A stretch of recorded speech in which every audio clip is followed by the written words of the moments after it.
You don't like it. Come this way, my friend. This way. You think anybody's laughing with you? You know they're happy that you are not happy that you are still talking. You are still breathing. Yeah, this is the suspect. Levi Obi is the suspected ritual killer. So today he'll be arraigned in the magistrate courts in Enugu North.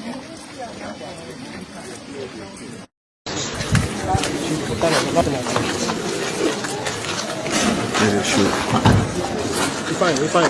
Madam, Ritualist Nazabu. The criminal integrity show. High Court, Enugu State.